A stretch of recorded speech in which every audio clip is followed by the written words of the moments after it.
Okay, we're back. I think everyone should almost be back now. Zoom does a good job at kicking people out. Thomas, do you want me to drive from there, or you got it? I'm sharing my screen if you want. Mm-hmm. Yeah. Here we are. Yeah. Good. Questions? Yes. All right, good. Well, we hope everyone had good discussions. And now, yeah, we're going to hear from, I think, the facilitators and then sort of go into group discussion. So I'll hand it back over to you, Thomas.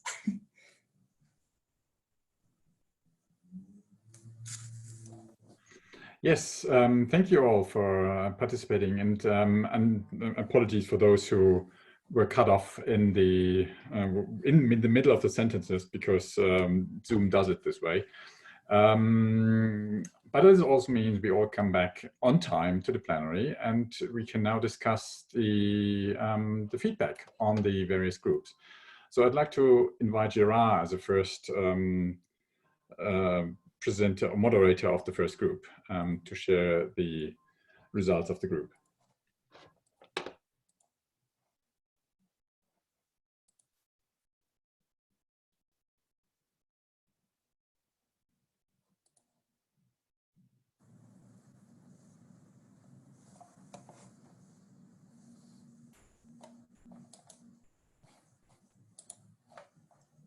Gerard, are you still muted? Yes, so hello. So yes, so we try to focus our discussion around 3 questions. And the first one was whether or not we could take the 7th step and the 10th step as is and just apply them to a new funding arrangement, which is the PPA and the lease agreement. So we took a vote on this, and we had the split result. Some thought that yes, that the 7th step are there to guide how we do the installation, the operation and maintenance, and the service delivery. So whether it's an upfront payment or PPA should be the same. There's no change to that. Some others had a few concerns that there were a few things that were missing in the steps in order to make that transition.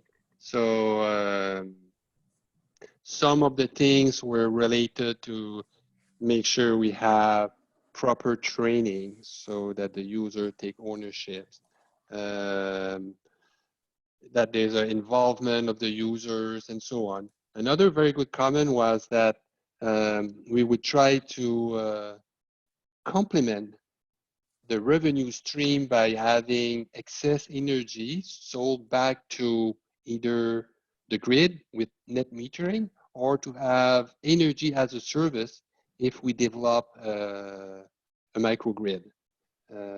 So these were some of the things that came out from some of the participants on the first question. Then we looked at another question, and it's a little bit similar. Does the same level of design work needs to be undertaken by UN agencies if we're going to buy electricity from an energy service company? And on this, there were also a sense that, yes, the same level of design work and so on should be applied, if not more, because we want to keep the owner engaged, involved, and we want to develop capacity. So again, just like question number 1, there was a strong feeling that training is essential so that everybody buys into the idea and get engaged into transforming how we generate and consume energy.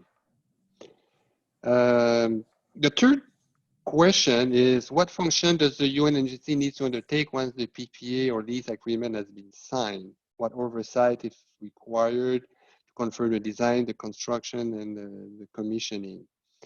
And on this, Well, the same question came up, the same answer came up, where the UN agency, although whether it's a PP or lease agreement, there is a need for the same kind of involvement, but the difficulty remains from a budgetary point of view, because then we're looking at a commitment not for a typical budget cycle of UN organization, which is 1 or 2 years, but 10 years, if not more, 7 years. So for this, there was a comment about making the model a little bit more resilient, where we would also have involved not only the UN organization, but the community, project and programs which could take part on the project. And in addition to that, there was a good comment about making it attractive for the vendors. Why would they buy into this? And by opening up not only to UN agency, but to the community and so on, that gives them more opportunity. Figure of speak, the aquarium is much bigger for go fishing for new business. So yes, the UN agency needs to be involved, but we should try to get also government, local communities, and any user of energy involved to take part into financing a microgrid or a particular installation, so we can share the funding of it and be more resilient. If one fell out of the project, then we still have many others that can keep it going. So these are the main thing that we had. I welcome anybody in the group to add anything on these questions.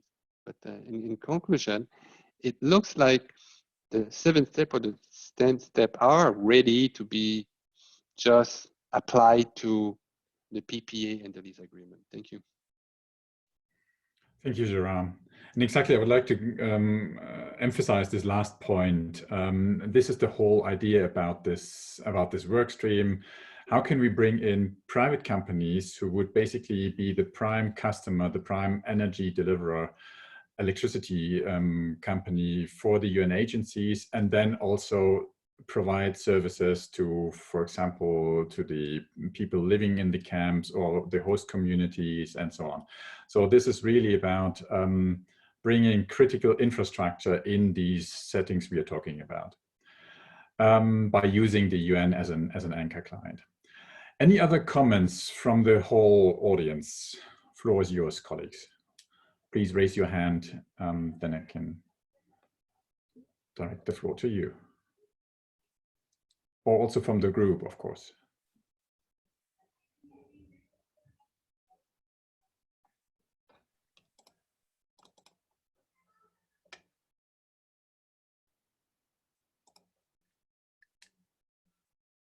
No further additions? Yeah, Oliver, floor is yours. Hi, yeah, I'm just wondering because I mean, I heard this idea like 1 or 2 years ago already, that using the UN as an anchor client and then have a company provide you know, clean energy to the UN and maybe the surroundings of where the UN is. But I mean, I don't know, we haven't been able to get this done yet. So in theory, there should be a no-brainer, right, for any company to say like, okay, here's the UN. UN guarantees me 5 years of a certain amount of electricity or energy that they're procuring, and so I'm building this kind of you know, solar farm, which is a little more than the UN needs or whatever. But I mean, I have, if I do that as an energy provider, I have a solid return on investment pretty much guaranteed, because you know, the UN is a pretty decent client when it comes to paying, but it's not happening. So have we identified where the bottlenecks are, or what is the issue here? Because again, on paper, this seems like a no-brainer, right? Exactly. Over. Yeah, thanks, Oliver. very good point. And I can also only say from our perspective, it is something we're working on since June last year. And this is the reason why we developed these PPAs and lease agreements, because we were facing what Gerard pointed out also in our group, all the time, the funding issue. So in order to really install a system which is big enough to serve the UN and also host communities, you have to have quite a large amount of CapEx upfront.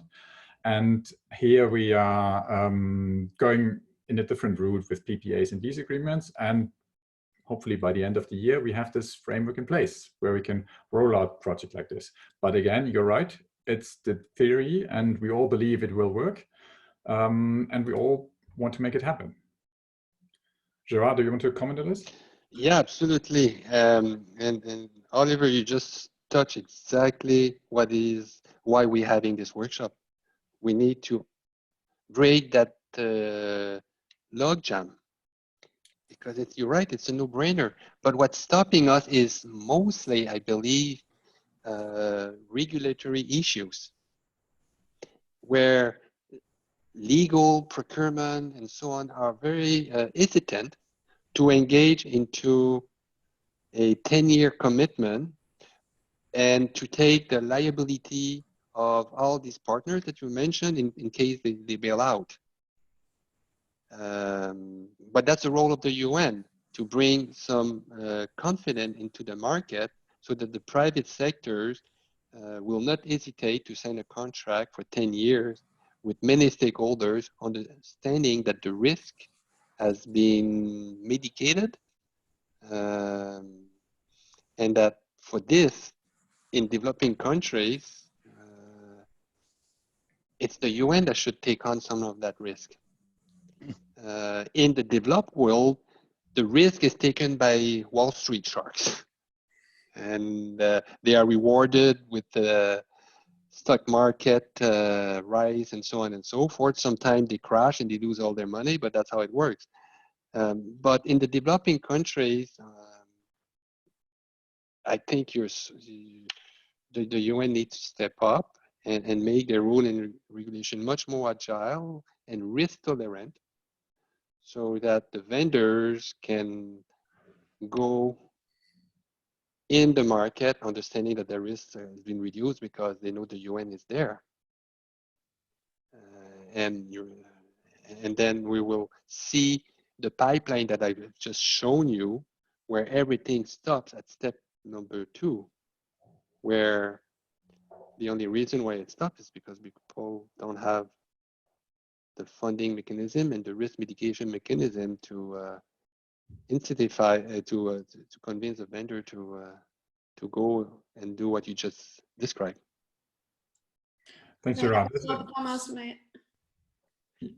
Sorry, who is it? It's Alessandra from GIZ. Hi, Alessandra. Yeah. Hi. Perhaps I may come in, because when looking at the bottleneck and what the question of the bottleneck, what we've learned in the last month of implementation was that perhaps the bottleneck is a little bit the complexity that we have so many levels of bottlenecks. So it's not only the challenges on the regulatory side from the UN agencies, which I think this is the perfect spot to change them and to make them better, but it's also the regulatory conditions in the countries, because then every case becomes a particular and individual case. There's no one solution for everything, because in many countries PPAs and leasing agreements are not possible from a regulatory point of view. So that is a problem in many cases, but there you have to work on the regulatory conditions and policy frameworks, where you need some political power, I would say. And then the other thing is to get the private sector really in, because this is something which is especially important for operator models, I would say, that you have someone on the ground. And very often the places where you are acting are very remote or far away.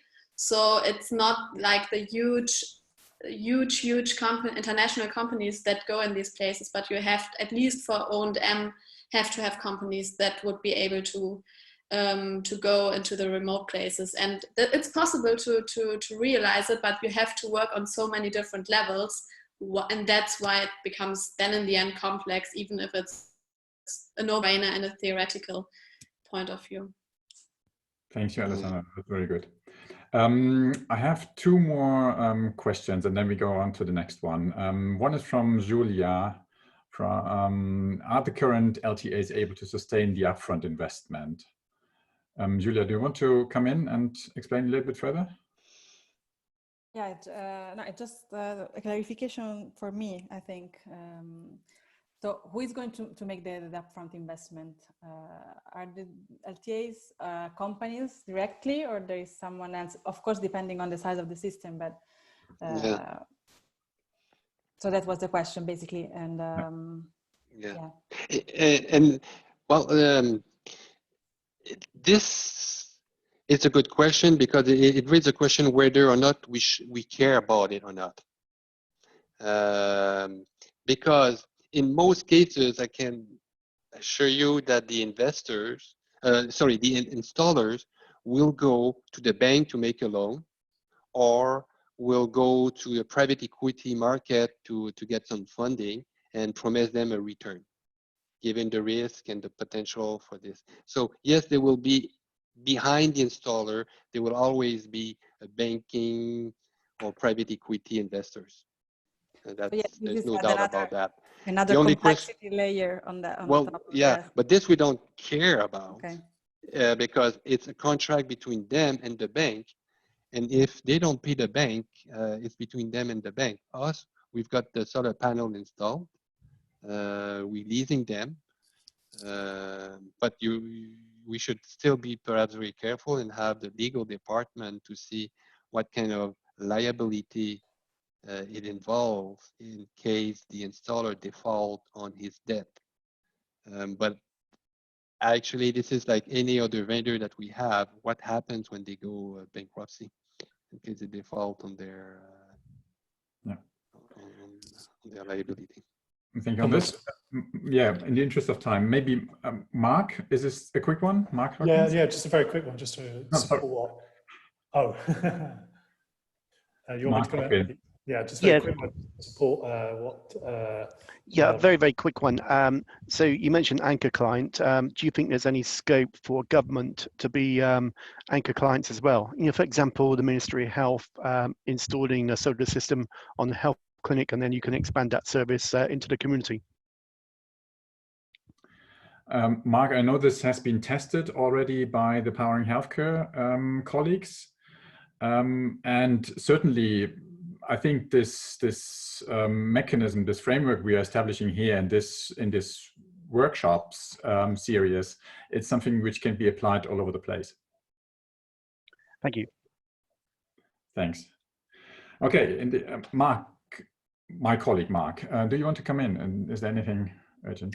No, it was just really to support what Gerard was saying, is that, you know, through this LTA process, what we're trying to offer is your commercial product to the private sector, so that, you know, they will want to be part of this, and however they finance it is, as Gerard said, is their responsibility. So we just need to make sure that we have, you know, a good commercial product to sell to someone. Yeah. And all we hear from the finance sector is that they are really interested in this.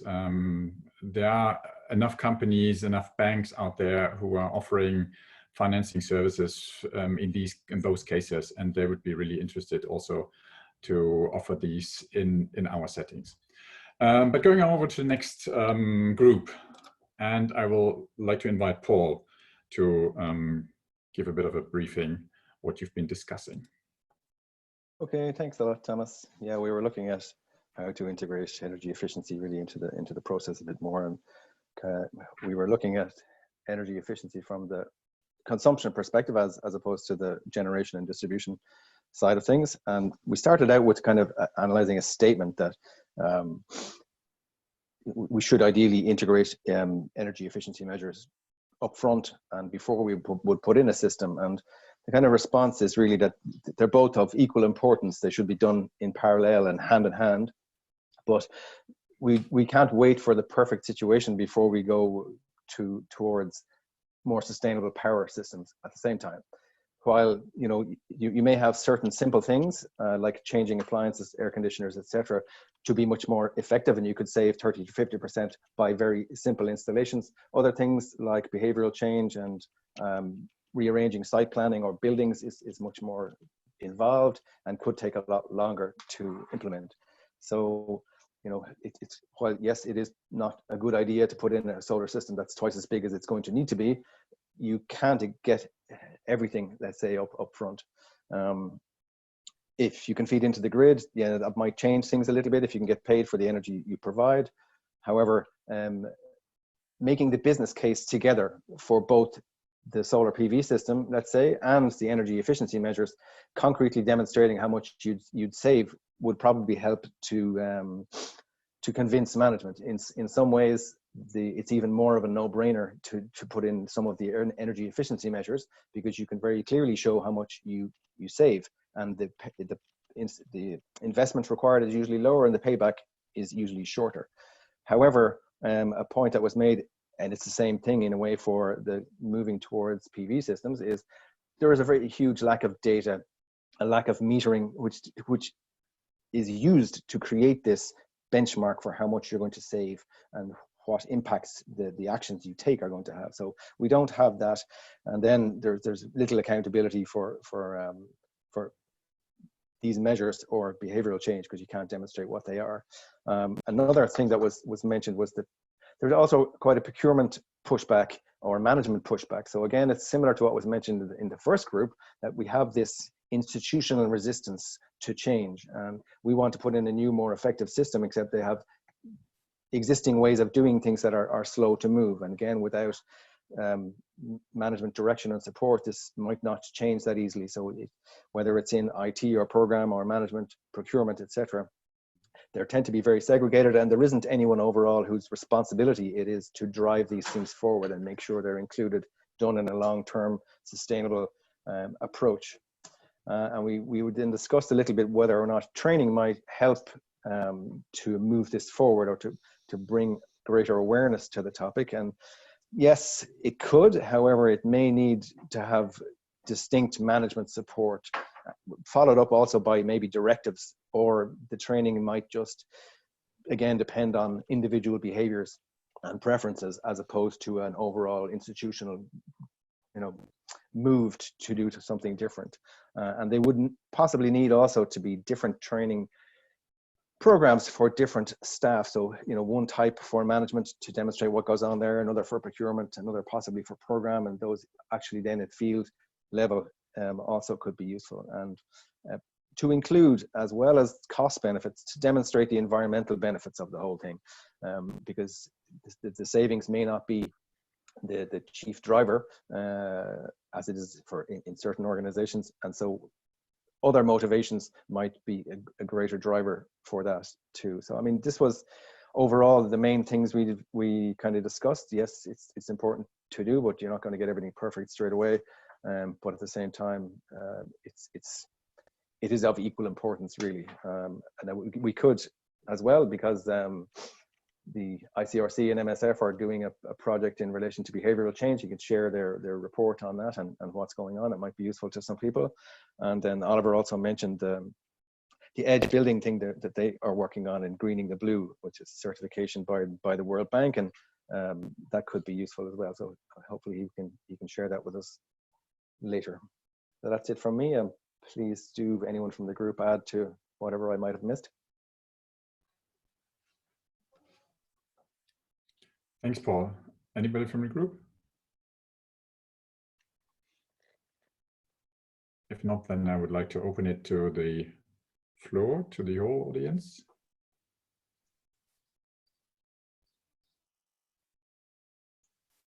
Gerard?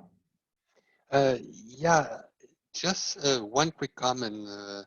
I really like what Paul would just said. Yes, energy efficiency should be is a very important element of it, but he added something that just caught my attention. User behavior change.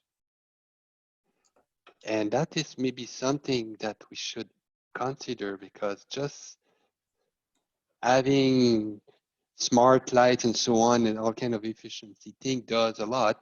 But imagine that if you have the people also involved in turning off their lights and keeping the air conditioning to a minimum and so on.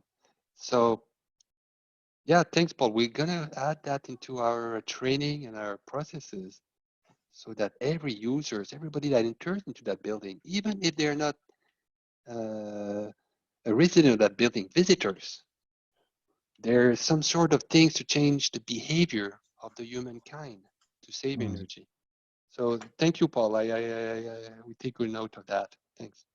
Yeah, thanks, Gerald. Yeah, because we did, you know, communicating what you're doing is pretty important as well. We did say that you know, demonstrating what is going on and how that might affect everybody, if it can be displayed to people and they can get more motivated by what's being done, it would help. Yeah, thank you. Yeah. Thank you. There are two people willing to come in, and there's also already one question from Julia, which actually I had the same question.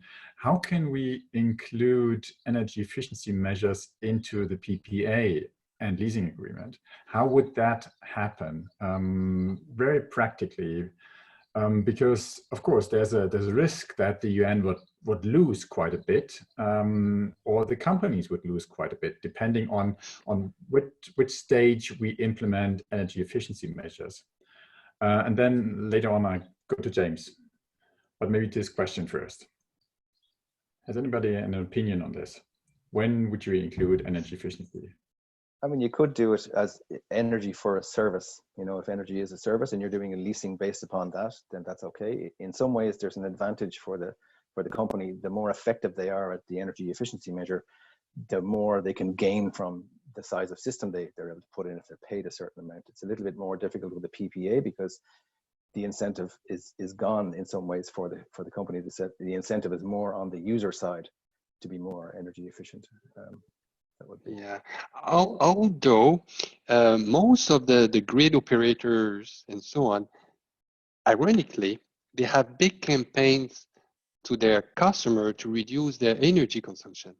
And you would say this is against their interest. They should want to sell more. But what they're trying to do is not really do that, is to flatten the curve so that there is no peak of consumption during certain hours that requires for them to make huge investment into the infrastructure just to meet that demand for a couple of hours.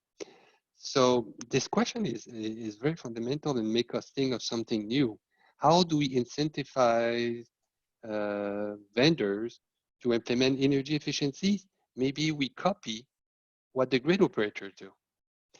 And the motivation would be that they flatten the curve so that they can sell energy constantly 24/7 instead of selling nothing during the night and selling everything just for a couple of hours, which then required a huge investment from the infrastructure point of view just for a small period of time. Julia, do you want to comment on this? I guess it's on this point, right? Yeah, it's always on this point and about energy efficiency inclusion in the 7 steps also. And I think that a thorough energy audit is kind of the first step. And I saw that also UNDP is strengthening this part. And maybe it could be like prepared as a package, solar systems and energy efficiency together from the private company, for example, and then consider the whole investment and then organize the leasing and the fees of the PPAs based on that investment. So it's all studied and organized from the beginning. And actually, maybe the office will be also encouraged to put aside a budget over the years, encouraged by the savings they would obtain through these energy efficiency measures. I don't know if it would work. Yeah. I have 2 comments from Joseph, and then from James and Joseph, and then we go to the next question. James, you first. Hi, Thomas. Yeah, I was just picking up on this conversation, the point about incentives, you know, and sort of structural barriers to change. Like who is really incentivized, especially from a management point of view. And I think that was partly Paul's comment. So I guess we've had a bit of discussion at UNHCR about, how could we develop a system of incentives or rewards for country operations to, really push forward plans for energy efficiency and reforming the way power is produced and consumed. But then a question for others and other agencies, has this been tried at WFP, FAO, any of the other agencies present on the call? And if so, what works in the sort of mix of carrots and sticks, given that we are the UN and not a profit-making organization? Over. Joseph, is this maybe on the same point? Would you yeah, more or less on the question, which was from would the investment in energy efficiency measures also be covered by the PPA and leasing agreements? Yeah, I just wanted to comment that I know of some companies. I've worked for one which sort of would offer to come in and initiate energy management initiatives in a given company and sort of ask the company to commit to pay them on their savings. For example, if their electricity bill is at maybe $100 per month, the deal would say, okay, then if we reduce that bill by 20%, you will pay us that 20% over a certain period of time. And that model has been quite successful and really acceptable. So I don't know if it fits into what is being called the PPA or leasing agreement. Mm-hmm. Over. Yeah, it's also something that in line with what Mark just put in the chat box. Can we include leasing of energy efficiency appliances into the lease agreement? So maybe that's another thought. And it goes in line with Julia's comment, how can we package this together? But going back to James' question briefly, anybody from the other agencies, do you have a mix of carrots and sticks in terms of energy efficiencies? We know from what Paul mentioned, ICRC and MSF, they have quite a huge campaign and a project behind energy efficiency measures. And we can certainly share results, but over to the other agencies.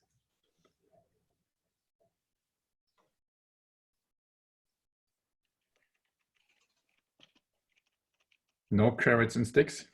I think there's two hands raised, Gerald and Julia. But that was from before. Yeah, it was before. I can join. It's Maurizio from WFP. Hi, Maurizio. Hi, everyone. So it's our carrot is probably, I don't know if all of you, because I spoke a lot with all of you also in the past. We have this type of carrot, which is an internal funding mechanism expressly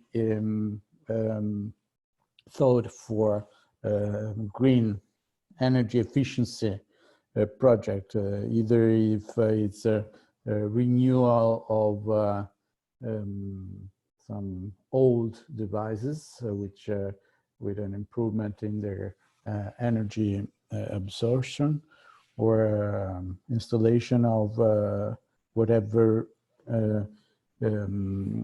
system producing energy without CO2 emissions. So this is a type of stick and carrot we have.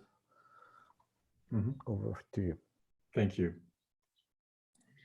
Yeah, hi, this is Oliver. We also provide internal funding for energy reduction measures, and yeah, as I mentioned in the small group, we're trying out this edge building app, and I will share this with everybody, or with Mark by email later on, which is basically a tool that calculates the return on investment based on location. So they have done big studies on energy costs in every country in the world.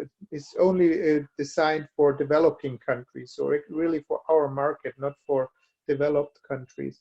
And so it gives us a better arguments, you know, when suggesting certain solutions, because the app gives us the return on investment and the approximate cost of each measure, and you can easily select what's the most cost-efficient measure to reduce a certain amount of energy. Over. Excellent. Excellent. Thank you. Okay, then in the interest of time, let's go to the next final group. What mechanisms, conditions would attract your organization to use the workflows? Over to you, Mark. Great. Thank you, Thomas. And thank you for everyone that joined out our breakout session. We've got really 4 points that I'd like to go through following the discussions. And the first one, interestingly enough, has been raised by the first 2 breakout groups, and that's institutional resistance. So we seem to be getting a consistent message across the board here. And we spoke initially about the need for a step 0. And this was already about bringing people to the process of decarbonisation. So how do we get them to look at this sort of process and understand this? So we were talking about, 0.1, raising awareness, training, getting management buy-in. I don't want to dwell on this because, it's been said by the 2 previous facilitators. And then maybe as a sort of follow-up, 0.2 sort of step would be, some sort of guidance document. How do we go about this process? Where do we start? What do we need to consider? What are our options? So that was discussed. But there was a really nice comment from one of our colleagues at UNHCR that said, they can see this as a really sort of valuable process, just to really identify and remove internal hurdles. So really sort of, getting to grips with, the processes before, the sort of understanding of the process before we're actually on the first step, as it were. So that was the first one. Then we talked about costing. If we're going to use UNDP's or GIZ's services, how much is that going to cost us? Very little is free in this world. And we talked about, a cost of between 5 and 8% of the investment value. So, for instance, if we had, a $200,000 investment, the charge of the, associated to the service would be around about $10,000 US dollars. And that was seen as sort of reasonable. And then the question came up, did you need some sort of like down payment on that? And what was discussed there was that, a sort of upfront $2,000 US dollar cost would get you through the sort of first 2 steps. And this has been there because a lot of people have taken up the sort of free offer that used to exist within UNDP to do the first 2 steps, but then, was hitting the financing hurdle, where do we get the grant from? So UNDP were investing a lot of skills and time to delivering this and not getting access to, support funding of their services. So the way that it was talked about now was maybe, receiving that sort of $2,000 upfront cost, which would be deductible from the overall cost. So again, just to go through sort of very simple maths, if we had a $200,000 project, there would be a total fee of $10,000 US dollars. 2,000 would be, payable up front to get this process going, and then 8,000 would be payable once the full procurement process is, proceeding. And no one raised eyebrows. That was seen as sort of, good value. But we were sort of talking about, this is sort of the third point that I want to talk about was, there was always a need to have, technical support on the client side. It isn't a process where you can just hand over and walk away from. There is a need to be, participatory in each step to, understand why UNDP's team is, promoting a preferred solution and, receiving inputs and, really sort of signing off on that solution, but with a sort of a review and understanding of that process. So there was still a need to have some form of internal process and support mechanisms as we delivered that process. And the final point, number 4, that we talked about was this process of piggybacking long-term agreements. And what we mean there really is if a UN agency already has a procurement process for goods or a service in existence, that you can just use that service without having to, duplicate that. So you're saving time, money, and effort with the process. It was mentioned that, most people have seen this as, a very sort of positive approach within the UN, and it is used quite a bit where available. But one of the great concerns that was raised is that in some cases, there are financial limits to long-term agreements. So if you have multiple agencies accessing that long-term agreement, that financial limit could be reached quite quickly. But the commentator was really quick to add that, actually it's not that difficult to increase that financial limit going forward. So if it's reached, there is a process that can sort of extend on that. So yes, it's acknowledged that, they have run into this problem, but it is relatively easy to rectify. So those are the four sort of major points that I took away from our discussion. I don't know if anyone else from the call would like to add anything that I've missed, or pick up on anything I may have misinterpreted. Back over to you, Thomas. Thanks, Mark. Anybody from the group? Hi, this is Oliver. Just a question. Is there any effort to map what LTAs exist already? Is somebody working on that? I mean, that would be a first step to figure out what's already available in the UN system. I mean, we're always happy to piggyback on anything that's out there, I have to say, from UNFPA's point of view. But it seems tricky to figure out what is out there already. I mean, the UN marketplace or global marketplace is one way, but I don't know if all the LTAs are captured there. Over.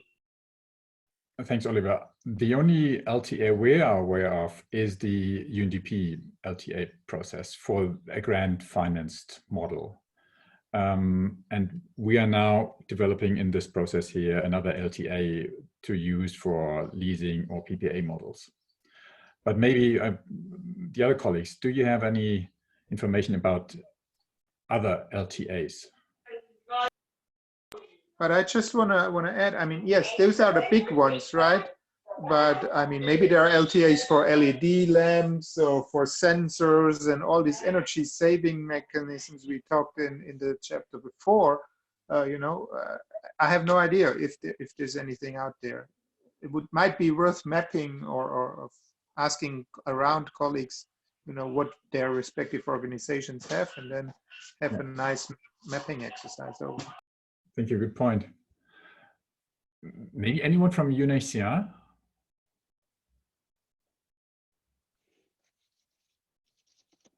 Yes, Thomas. Yeah, I think we've got one on solar lights. Yeah, like a long-term framework agreement, where we've shortlisted a couple of companies to really supply us when there is need. So if need arise, we just send the RFQ to them, and we've already scrutinized their specifications and satisfied that that's what we want. Mm-hmm. So it's the same. We've got also another one which we have piggybacked from UNDP, which covers solar PV systems components. Yeah, we've been using it for a year now, and it's been doing quite well for us. Over. Thanks, Joseph. Julia also commented in the chat box that FAO has a partnership with a lighting company. Partnership means LTA, Julia? No, not really. Okay. For example, partnership is based on donations or at least the experience I have with this company is that they are donating to some FAO offices and also HQ. And I think the partnership is that it's a win-win situation. They kind of use our name maybe to increase their business. Okay. Thank you. Mark, I just want to mention, I think UNDP also has a LTA for energy monitors. I don't know if anyone in UNDP wants to, yes, you're right, Mark. And I appreciate the point of we should have a tool where all the green energy LTA are visible and accessible between agencies.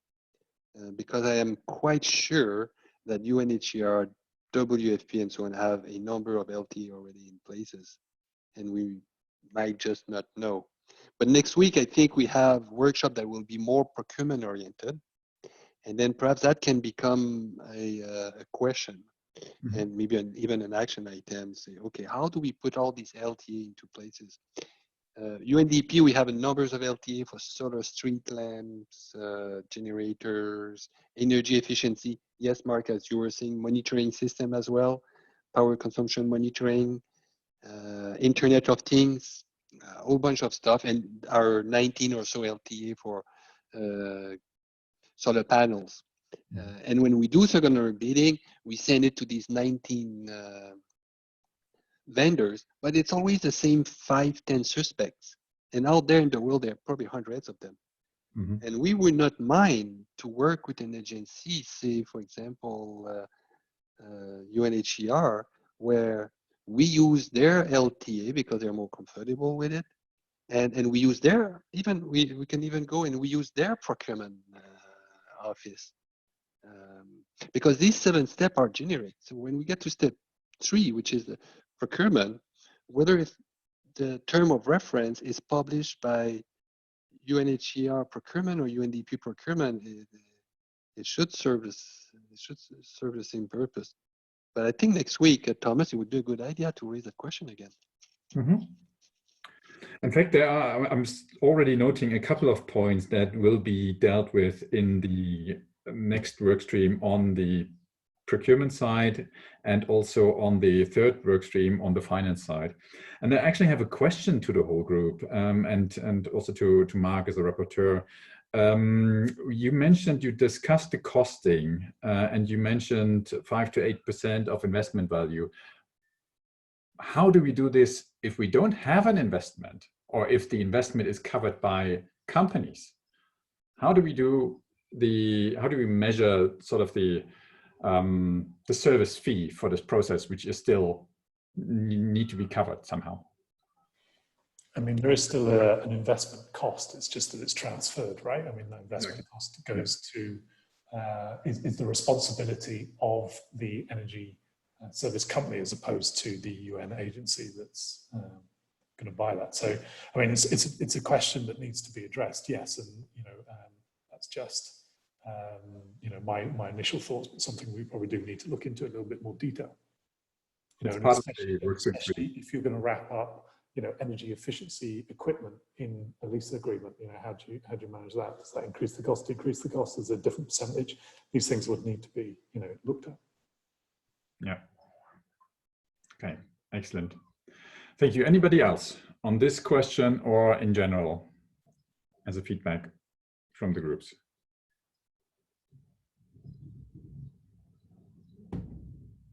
Okay, then I would say as a next step, we had some initial reflections, but I think I won't even try to summarize this somehow.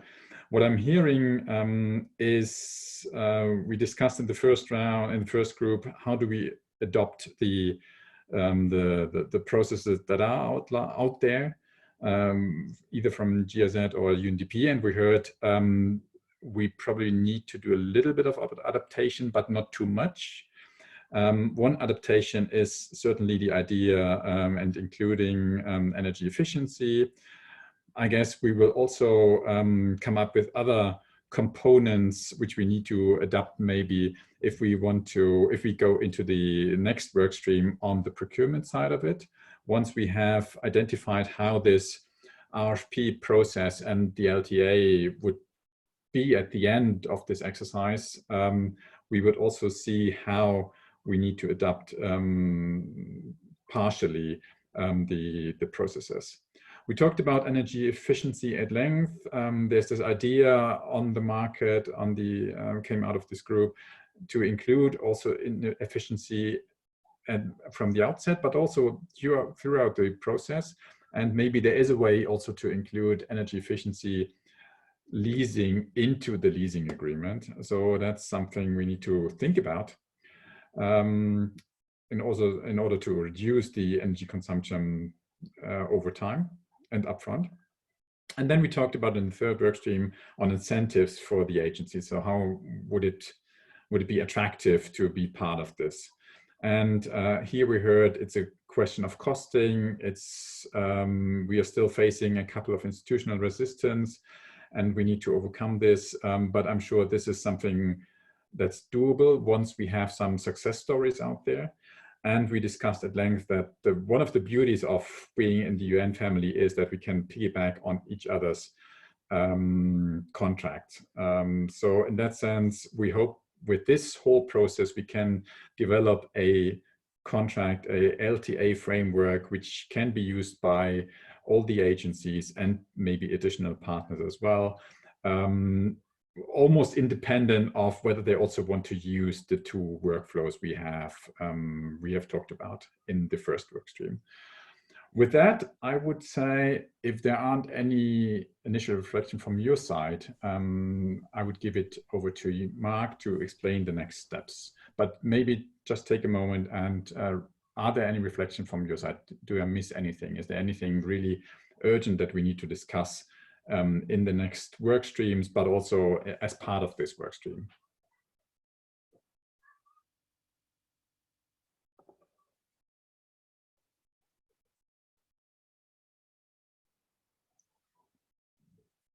Seems we captured it, or everybody is quite tired at the end of the week, which I also would understand. Okay, then let's go to the next step. Mark, floor is yours.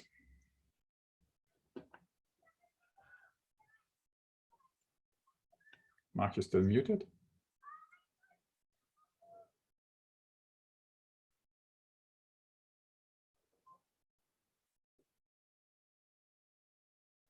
Mark, you're still muted. Yep, sorry, Thomas. Can you go to the next slide? Yeah. Sorry. Yep, and the next one. Yep, great. So what we will do as part of this process, we will draft a summary report. It's a little extensive, but we'll do a summary paper on the workshops to capture the thoughts and discussion points that have been raised. So we have something like a 1 or 2 pager high level discussion that sort of highlights the key points that have come through from that, and really try and pull out some draft recommendations, and where do they sit best? For instance, there does sound like a lot of interest around mapping long-term agreements for energy efficiency or energy products and services. So, we can sort of make a recommendation that moves to, the work stream 2. So, there is some recommendations that we'll pull out. Thomas, the next couple of bullet points, if that's okay. Yeah, sorry. And what we'll do as part of this process is, once we've got the paper drafted, we'll put the recommendations on some sort of SurveyMonkey type tool and send that around so people can rank those recommendations, so we can get a sense of where people's priorities lie, and with this very sort of brief text box beneath it to say, from a personal point of view, what you would like to contribute to, your own top priority or your top 2 priorities. So we can start to see where this community wants to drive this topic forward. And, and if we can get, we're hoping, we're already, pleased with the amount of people that have been attending these workshops to see then, if we take the top 2 or 3 priorities, do we have enough strength in the community to have an interagency task force to deliver some of those recommendations around this work stream? So that's our thought process. I would suspect the report, the paper would take a week or 2 to compile, and we will get that out as quickly as possible because we do not want this process to stall. And the people that are aware of the GPA and working with us for a number of years now, we are really focused on concrete actions, and driving this topic forward in a very practical manner. So we do encourage those that are new to this discussion and to us to, take a look at this paper once it's out and do identify your priorities and where that support can come from. Thomas, the next bullet, please. And I'd just like quick hand over to Marianne from GIZ, if she's here, just to repeat her kind offer from earlier in the week. Thank you, Mark. So like we mentioned on Monday, the GIZ 10-step process has been primarily focusing on commercial and industrial sector, but we'd like to expand a little bit to humanitarian sector as well. And we would like to pilot around 3 to 4 sites. So if any one of you will have recommendations of sites that we could pilot the 10-step process, please feel free to reach out to Unitary GPA or to us. So yeah, thank you. Great, thank you very much. Great offer, thank you. Thomas, the next slide, if that's okay. So that's it for the sort of workshops with this. And as we said right at the beginning of this process in the kickoff meeting a couple of weeks ago, you know, it really is to be driven by you and your desire to sort of support us drive this forward as a community. So do look out for that paper, and we will identify some activities to, you know, deliver solutions around Workstream 1. I'd like to, you know, take this opportunity to highlight the next 2 work streams with very different focuses. So on Tuesday the 26th and Thursday the 28th of May, we do have a similar approach where we have you know, 2 workshops that are focused on, you know, designing the RFP and the long-term agreement for energy service companies to support the UN through PPA agreements and lease agreements. This is primarily, as we mentioned before, for sort of UN staff because, you know, the procurement issues. But please, if you do have an interest in this topic, do reach out to us and we can, you know, consider it on a case-by-case basis, you know, of opening this up. I can't promise anything. This is, you know, at the moment a bit closed, but, you know, we will take on board people's requests. And then Workstream 3 really is around sort of funding and finance. And we use 2 terms there really, not for anything other than just reminding me that the sort of first workshop on Tuesday, the 2nd of June, is around about how do we fund the process. So the internal costs of delivering this sort of project pipeline, how do we fund that? How do we get the money? How do we, you know, access resources to, you know, just internalize that cost? And then financing, that's really just, you know, how do we finance the solutions? You know, what options are there, you know, to use grants more efficiently, to access other types of financing, you know, and also unlocking, you know, power purchase agreement, lease agreements through de-risking tools and all that sort of thing. So it's much more focused on that. And again, if you don't have an invitation for Workstream 3, please do reach out to me and I'll include you in the sort of circulation list.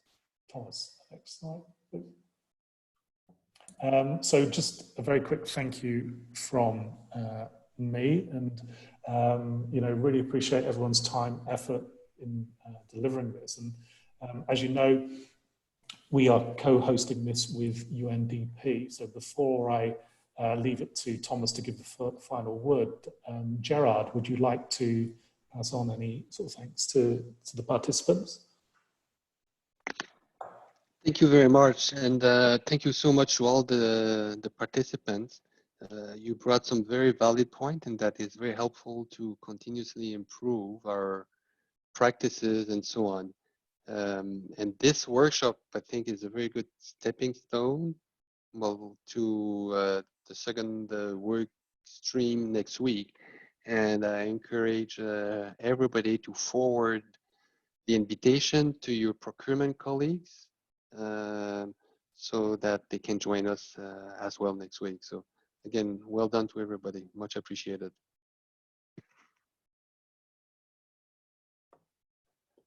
Thomas. Yeah, thank you, Mark. Just one final point, and this is in line with what you mentioned already. We received some very nice feedback from the last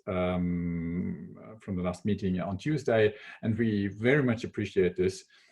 Also, if you feel we should do something else or should do something different, or if it's too long or too short or whatever it is, also if you have any kind of ideas how to improve this, please send it to us. It is really, I mean, we are happy to drive this forward because we have an interest. Our goal is to achieve SDG 7 for displaced population and their hosts within the next 10 years. And we have to speed up this process. So we're really happy to drive this forward, but essentially it's not on us to deliver all the installations on the ground at the end of the day. So it's really, we are seeing ourselves as a moderator and a catalyst for all the activities that will hopefully happen in the next couple of years to achieve this goal. Really, this is your process. We are happy to serve you on this, and feel free to come back to us to suggest certain components. And yeah, thank you for all your participation. And yeah, I think we can close with that. Mark, any final points for next time? Right now. No, just thank you. I think the last slide says it all from me. Just really welcome working with everyone. So thank you very much. Exactly. Thank you. Have a good day. Bye, everyone. Thank you very much. Thank you, guys. Bye. Bye. Bye. Thank you so much. Thanks. Bye. Hey, everybody. Cheers. Thank you. Bye.